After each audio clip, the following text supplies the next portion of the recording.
दोस्तों नमस्कार। आप सबका स्वागत है मेरे चैनल हिंदी की बिंदी पर। मैं हूं डॉक्टर प्रदीप प्रसन्न और आप भी प्रसन्न होंगे।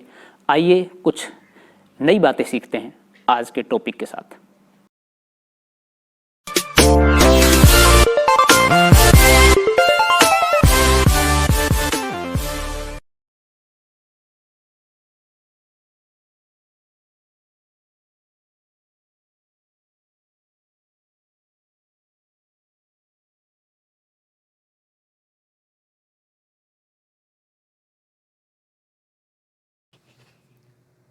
विद्यार्थियों, आज की वीडियो हम बना रहे हैं कक्षा 12 की हिंदी पाठ्यपुस्तक अंतरा भाग 2 के पाठ शेर पहचान चार हाथ और साझा से संबंधित।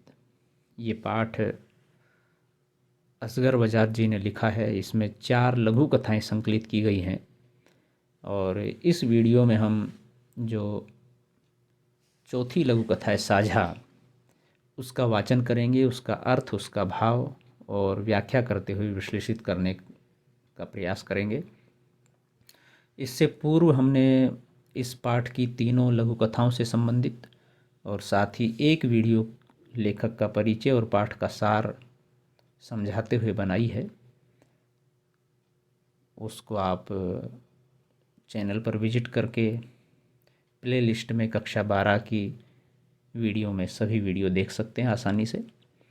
तो हम आज की वीडियो प्रारंभ करें उससे पहले आपसे आग्रह है, यदि आपने हिंदी की बिंदी चैनल को अभी तक सब्सक्राइब नहीं किया है, पहली बार आप विजिट कर रहे हैं, तो उसे सब्सक्राइब जरूर करें और बेल आइकॉन को और नोटिफिकेशन को, ऑल नोटिफिकेशन को दबा लीजिए ताकि सभी प्रकार की वीडियो सूचनाएं आप तक पहुंच सकें। और यदि आपने पहले से सब्सक्राइब कर रखा है तो बहुत बहुत धन्यवाद। तो आइए प्रारंभ करते हैं आज की वीडियो। तो ये इस पाठ की लास्ट कहानी है साझा। और जैसा कि पूर्व की 3 कथाओं में, कहानियों में हमने पढ़ा कि कैसे प्रतीक के रूप में लेखक ने समाज राजनीति के ऊपर व्यंग्य करते हुए ये लघु कथाएं लिखी हैं और इन छोटी लघु कथाओं से बड़ी बात कहने का प्रयास उन्होंने किया है।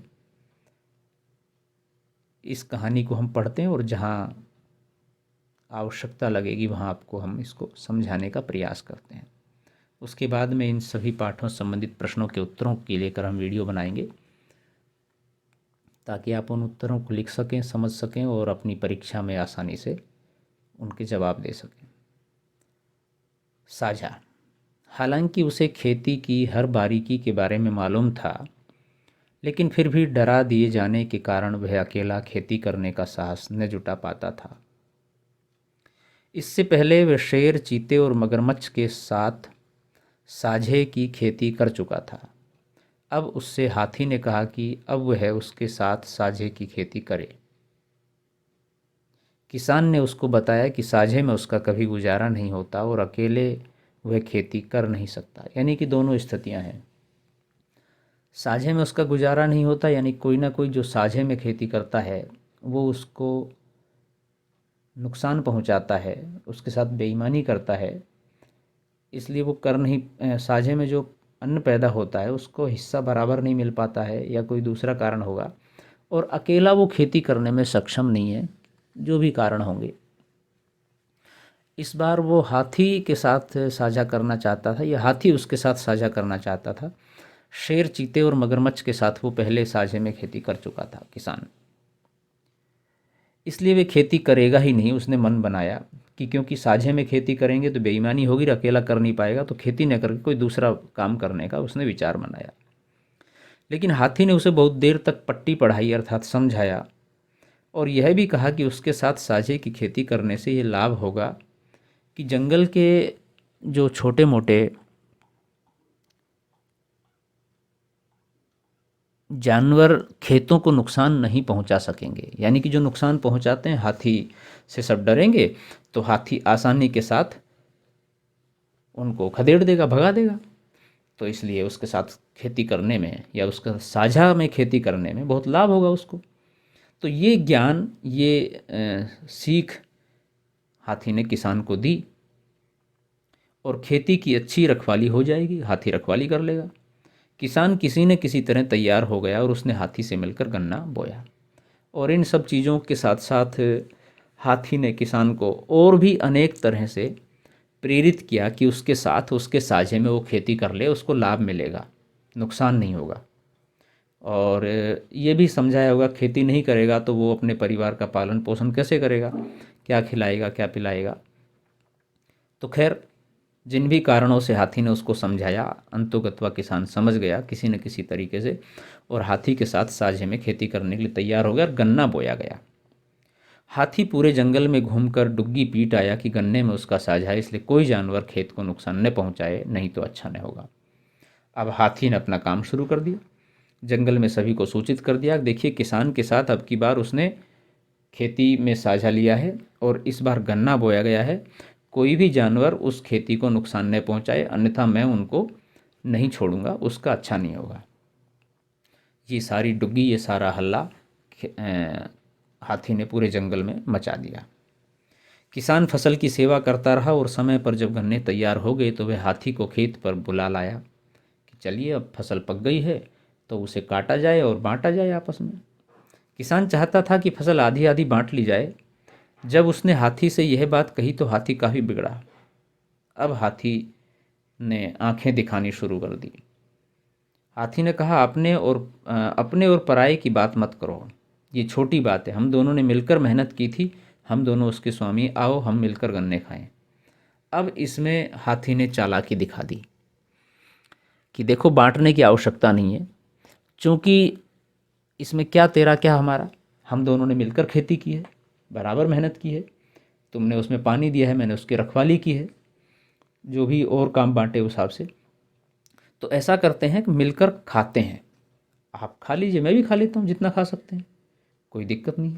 किसान के कुछ कहने से पहले ही हाथी ने बढ़कर अपनी सूंड से एक गन्ना तोड़ लिया और आदमी से कहा, आओ खाएं। अब आप सोच सकते हैं कि हाथी और किसान की खुराक में क्या अंतर है और किस तरह से हाथी कितना खाएगा, किसान कितना खा पाएगा। लेकिन एक तरफ अपनी बात कहने के बाद तुरंत हाथी खेत में, गन्ने के खेत में चला गया और गन्ना तोड़ करके खाने लग गया। गन्ने का एक छोर हाथी की सूंड में था और दूसरा आदमी के मुंह में। अब एक तरफ से तुम खाओ, एक तरफ से मैं खाता हूँ, जो जितनी तेज़ गति से जितना खा पाएगा उतना खा लेगा, कोई दिक्कत नहीं इसमें। एक तरह से साझे का बंटवारा भी हो जाएगा और अपना पेट ही भर जाएगा। गन्ने के साथ साथ आदमी हाथी के मुंह की तरफ खींचने लगा तो उसने गन्ना छोड़ दिया। हाथी ने कहा, देखो हमने एक गन्ना खा लिया। इसी तरह हाथी और आदमी के बीच साझे की खेती बंट गई, अर्थात अंतुगत्वा हाथी ने सारा गन्ना लगभग खा लिया। किसान ने पूरे खेत में 2, 4, 5, 10, 20 गन्ने चूसे होंगे। हाथी तो सीधा गन्ना खाता है, किसान चूसता है, और किसान तो सिर्फ गन्ने से पेट नहीं भर सकता, हाथी का खाद्य वही है।